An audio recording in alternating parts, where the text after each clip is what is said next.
So to start, can you go ahead and let's just work our way down the line.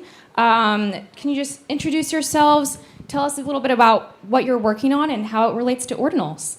Hello, everyone. So I'm Tad, founder of CryptoNinja Ordinals. So maybe I am the first real ninja you've ever seen, right? Yeah.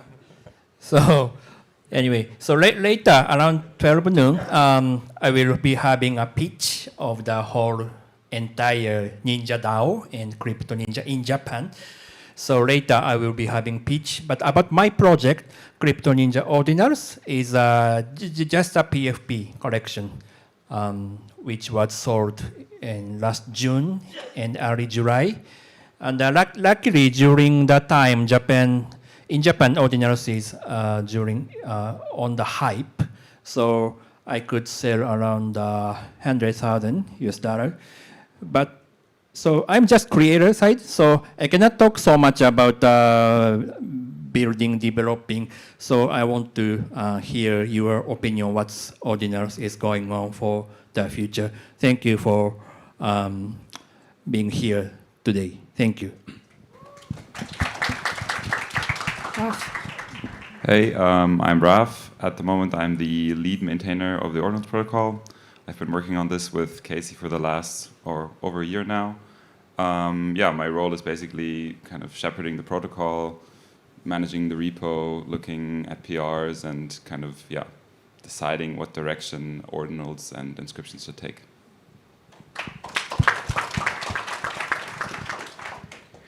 I kind of feel like the last guy in the wizard hat spoke so much I don't want to say anything. I'm Taproot Wizard number 2. I think I'll just leave it at that and let others speak. Thank you.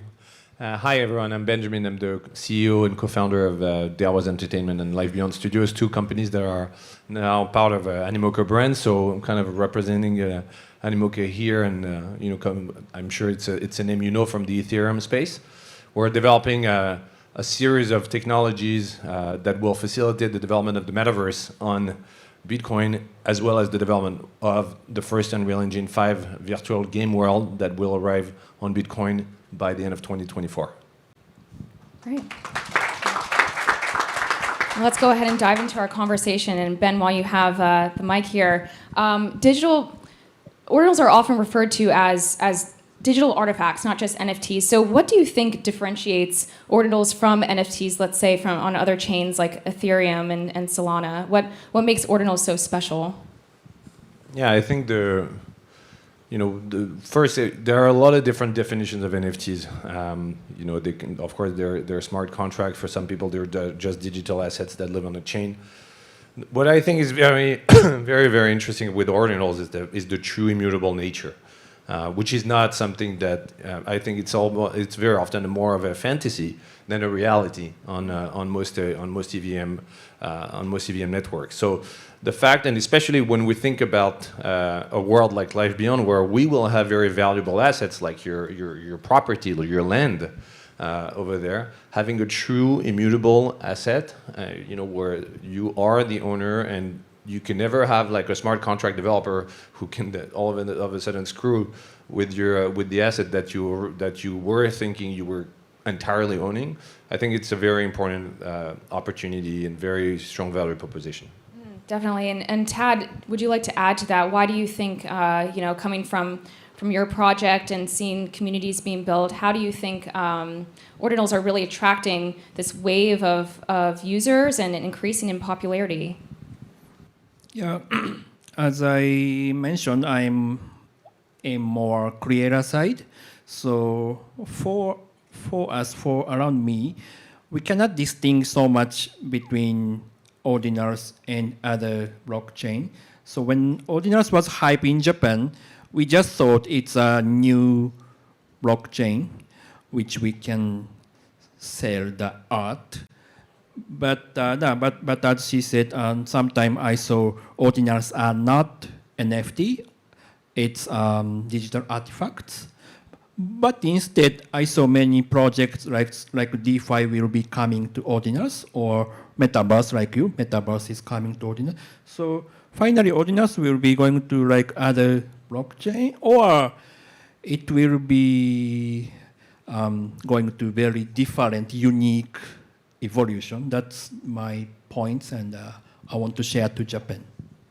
Yeah, there could be a lot of really interesting bridge opportunities there. In fact, we just saw On-Chain Monkey, shout out to the monkeys out there in the audience, who just carried over their oldest collection to Ordinals. So, and that was for $1 million was invested to be able to do that. So we're seeing a lot of really interesting movement there. But just touching on the challenges that we're seeing, especially around the cultural shifts.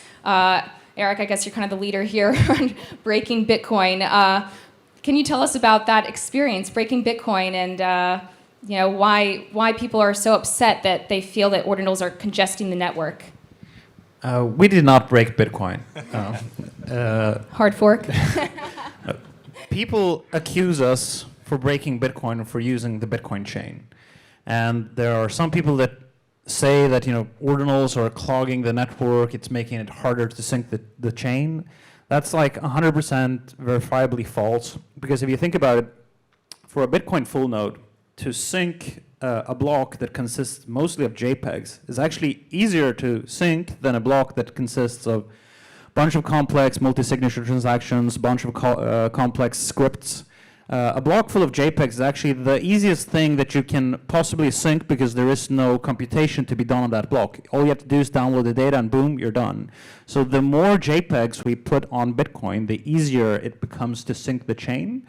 The other thing that Ordinals do is bring the transaction fees up, and which is a fundamental component in order for Bitcoin to survive.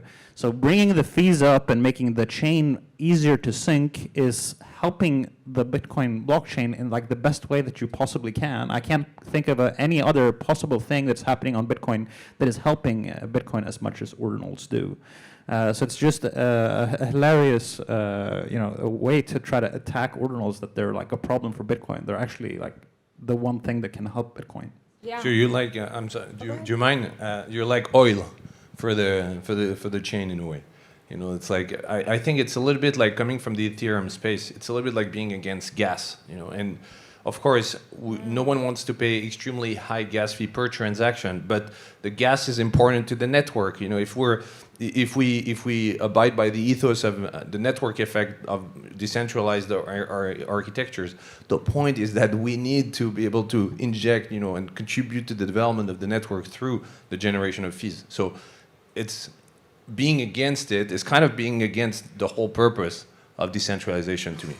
Absolutely. I mean, we need to make Bitcoin productive and really pouring into these minor long-term revenue opportunities for long-term security. If we want Bitcoin to be the forever immutable ledger that it is. Raph, did you want to add on to this? I'd love to know. I think we all want to know what's going on under the hood for the Ordinals Protocol that you're working on. I mean, I can briefly touch on this. I mean, I agree with Eric. It's a very benign sort of stress on the network. And like when you look at inscriptions and you look how the mempool works, it's often that high value like transaction actually crowd out inscriptions when you actually want to make a transaction. So if you look at, normally there's maybe 1,000 inscriptions in a block, and then a block takes 20 minutes to come, so there's a lot of like congestion. Then in the next block, there's only maybe 500 inscriptions. So all of these transactions that actually want to get into the next block actually get in. But these inscriptions like provide a base load of kind of demand for the network. So it is very, very benign, as Eric also said. It's you can like prune out all of these witnesses very easily, and makes the chain easy to sync. So I mean, if you're complaining about that, and you're kind of complaining that these BRC-20s are now like Zerg rushing your mempool, you kind of don't really understand how Bitcoin works, and that it's actually not that big of a deal. Yeah.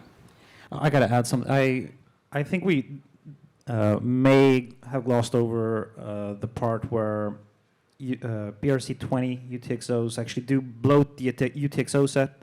So if you wanted to critique Ordinals, you could say that BRC-20s kind of bloat the UTXO set of Bitcoin, which makes the RAM requirements on Bitcoin more intense. So it becomes more difficult it becomes more onerous for the network, because these BRC-20 tokens, there aren't every new transfer is a new UTXO.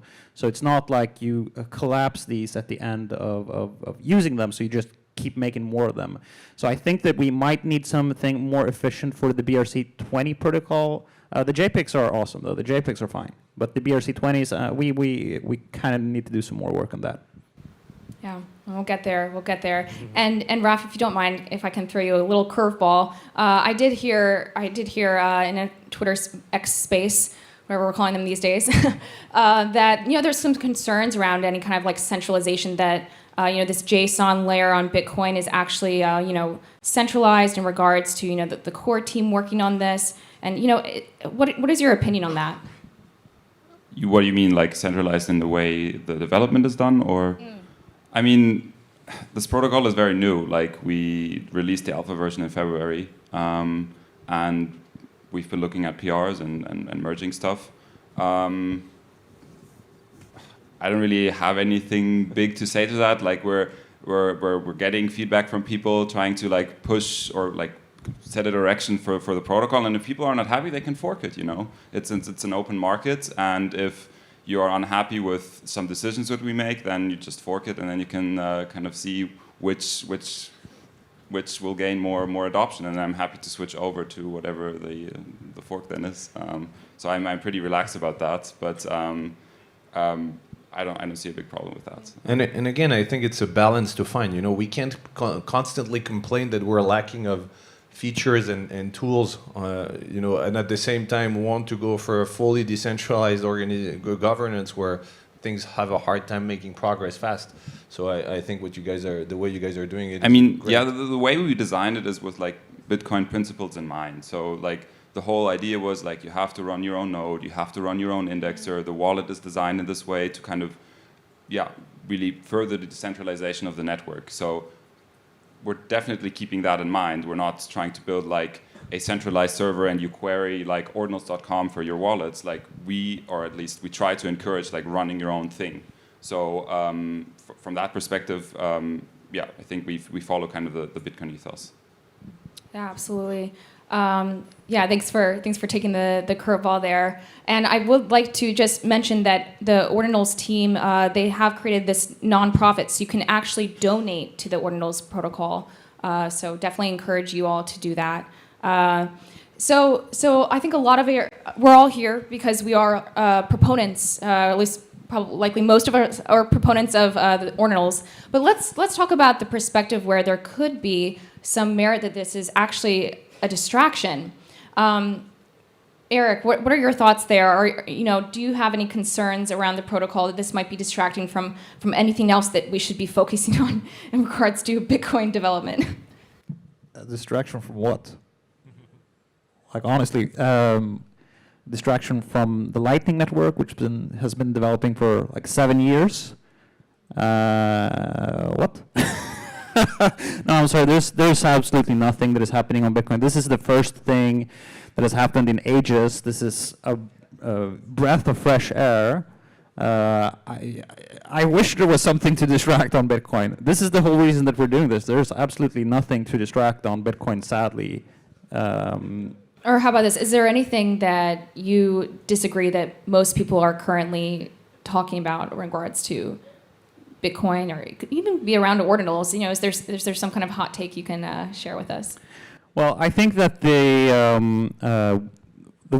one of the inventions of Ordinals is basically looking at Bitcoin as a data availability layer. If you think about what Ethereum is doing with their layer 2 solutions, it's looking at Ethereum, the base layer of Ethereum, as a data availability layer, and then you build the execution and the second layers on top of that. But the base layer itself just acts as a data storage. So what we're doing right now with Ordinals, putting JPEGs and putting BRC-20 tokens, there are fancier and more interesting things that we could do with this fundamental new perspective that you can take on Bitcoin. Just look at it as a data availability layer.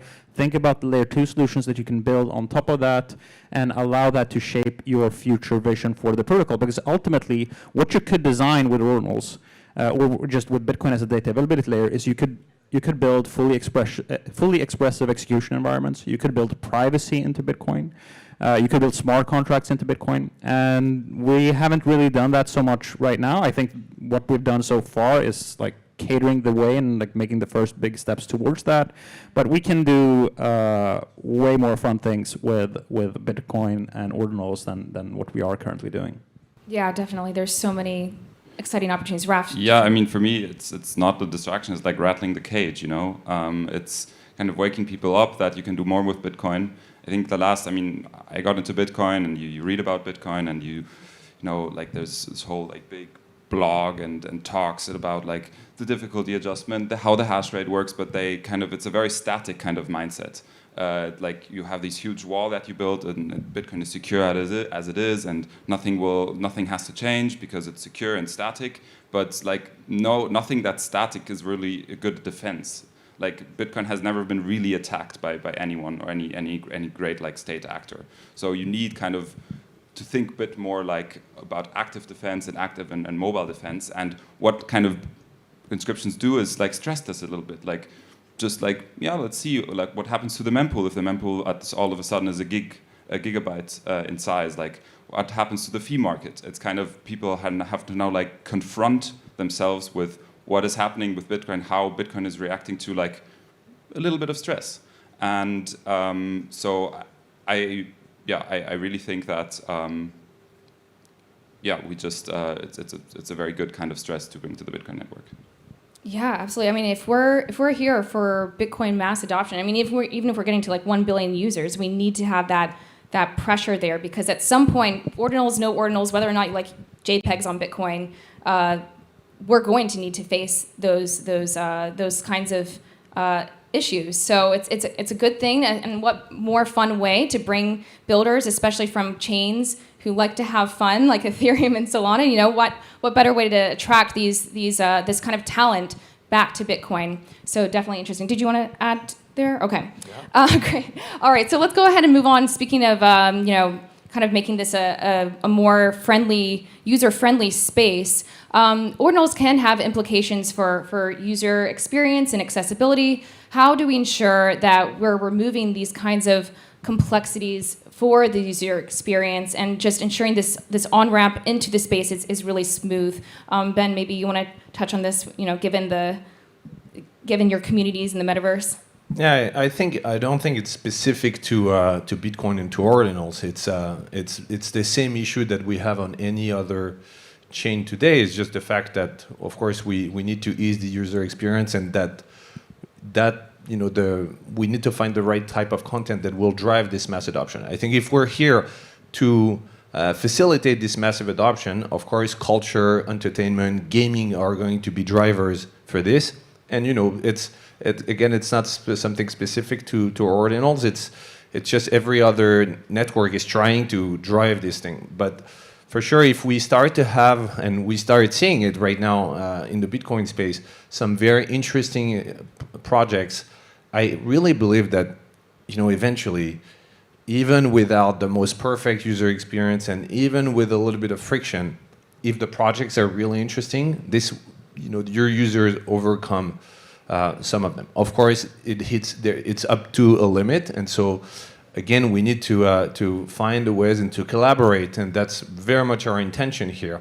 That's what we've been discussing yesterday, and that we will keep discussing today, and the whole week is also how can we split the work, and how can we take on us some of the development that are necessary and make sure that we're not all working on the same thing, so that we can also really kind of streamline and go faster to a stage where it's more friendly, more accessible. Yeah, definitely. I mean, is there any particular, let's say, a pillar in the different infrastructure of Ordinals? Is there any area in particular that you think could really is really we should be focusing on, what really needs this kind of improvement for the user experience? Well, I think it's easy. We can just replicate, and learn from the previous experiences on other chains. So of course we need more marketplaces that are, more friendly, more accessible. Wallet technologies are a big, there was a big issue. There are some interesting developments right now. So I think the good thing is we kind of have a playbook already. We're not really starting from scratch and where we have to figure out everything, because we now have several years of experience coming from other chains. Yeah. Oh, I really like that. Yeah, kind of this playbook that can be carried over from other chains. That's a great analogy. And I mean, even just speaking from personal experience with Xverse, being essentially the first touch point into the ecosystem, we're seeing all kinds of questions come up, and really the responsibility of educating new users has kind of fallen onto these teams. So there's a lot of improvements, a lot of building out different models and different features to make it a more smooth experience. But Tad, would like to kick it over to you. What are some catalysts do you think are available to us for growing the Ordinals ecosystem? What in regards to business opportunities, what are you seeing that could really carry over from these other chains? Taking playbook from another chain. Mm-hmm. Yeah. So I'm creator side. So my meaning what you call a JPEG site. So sometimes I am asked what's the benefit to launch the art collection or Ordinals than other blockchain. I am asked in my community. So of course I can understand Ordinals are full on-chain and decentralized and anti-censored. That's my understanding. But I would like to ask what is other benefit that the creators will launch the JPEGs on Ordinals than other blockchain? I mean, the nice thing about Ordinals is that all the data is on-chain. It's very easy to reason about where stuff is. It integrates very seamlessly into existing Bitcoin tools. That's kind of the main selling point of it. It's like, where's my data? Yeah, it's on-chain. It's on Bitcoin, on the oldest and biggest cryptocurrency there is. So I think that's the biggest selling point. That's the most important thing. Okay. Yeah, and with the smallest block size also, so like the data on Bitcoin is scarce enough that people, like it's designed so that regular people with their laptops will be able to store all that data. So it's scarce in the sense that if you get your JPEG onto Bitcoin, there will actually be like thousands of regular people that will store that. Whereas if you put it on Ethereum, where they're moving towards a paradigm where they want to transform the data availability part so that it expires after a year, so they're working towards making the data on the chain actually expire after 1 year.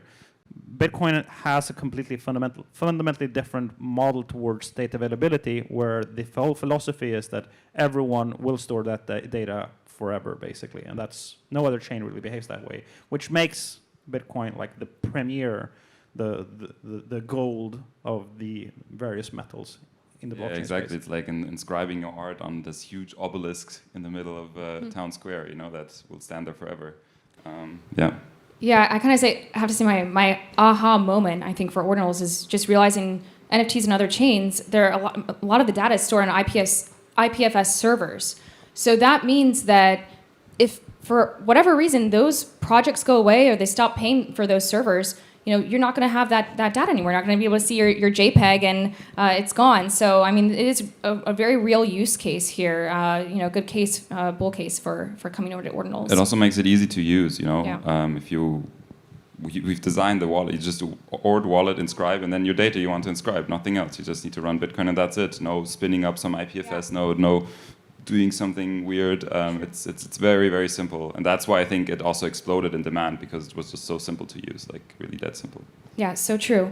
All right, so we only have a little bit of time left here, but I would like to just go through the line real quick. Any last thoughts around what do you think is the next step for Ordinals? How do you envision this future for this ecosystem, and any other closing remarks you'd like to add? Can we start with you? Start? Well, thanks to these gentlemen and the community, that made it possible. Now I think we have the first, step of the technology, so that now it's really the time to start onboarding more projects, and opportunities like today and to connect and to keep evangelizing is really going to help bringing more projects, maybe also existing projects. There was On-Chain Monkey, Frank Digot brought a collection on Ordinals as well. So there are opportunities like this. It's great, and so I think we should not be scared also of not just bringing the indie project, but maybe some bigger ones to also facilitate, just help raising awareness. And I think this is really what we're going to see very much in 2023 and 2024. Yeah. Eric? I'm still reflecting over what you asked me previously, whether this was whether or not ordinals are a distraction or negative in Bitcoin in some kind of way. And I want to kick it back to you, Elizabeth, because you said that you're outside of the Web3 space originally. So I'm thinking maybe there's a risk. Like, do we look like clowns to you? I mean, for you as a person coming outside of this space, don't we literally look like clowns to you? Yeah, I'm posting some photos with you guys in the wizard hats. The That's wizard another costumes. This is moment. my new work visual. Yeah, I mean, I think it's fascinating. No, we're here for a reason, right? I mean, I think there is very much valued use case around the longevity of a place to store human artifacts that aren't going anywhere, right? And to track provenance. I think there could be different use cases for ordinals versus NFTs. But ultimately, if we're aiming for mass adoption, if we're going to bring the right kinds of development, what's the point of going to other chains? You may as well choose the best. I mean, this is the OG, and I actually come from the luxury sector, is what Eric's referring to, and I see Bitcoin as a luxury chain in that regard. So anyway, over to you, Raph. What I see. So in my real life, I have two groups of friends. One group of friends who doesn't like cryptocurrencies at all. They think it's all a scam, and then another group who only uses other chains and think I'm weird that I'm still using Bitcoin. And with Ordinals, I just hope to kind of prove to both groups that it's cool to build on Bitcoin and to do stuff with Bitcoin, and kind of revive the culture around Bitcoin, and getting more mindshare into the ecosystem and building out tools and hopefully getting new opcodes and getting more people back into Bitcoin and kind of releasing this latent, a lot of Bitcoin was just lying around, I think, for the last couple of years, and now you can actually spend your Bitcoin on Ordinals or whatever and kind of, get the juices flowing again in the Bitcoin ecosystem and Bitcoin chain. Tad. Oh, Eric, sorry, did you want to add? No, go ahead, Tad. Me? Okay. So thank you, mates, today. So,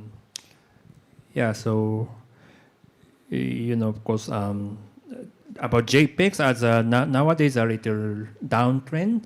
So some creators are not so sure what's going on, but as a believer, I would like to continue to educate Japanese creators to build their contents on Ordinals. So thank you. About clowns. Another way to think about it is if you think about the last couple of years, if you think about FTX, if you think about all the lenders, BlockFi, if you think about Michael Saylor telling people to mortgage their house and buy Bitcoin at $69,000. If you think about Swan, Bitcoin, Fortress Trust, Prime Trust, we are fucking clowns, and it's time that we start dressing the part. So I don't think that it's necessarily a bad thing that we look like clowns. Maybe we should go back to our roots, dress the part, and make this industry fucking good again. And then when it is good, when we're out of the clown phase, we can suit up and start pretending that we're professionals. Yeah.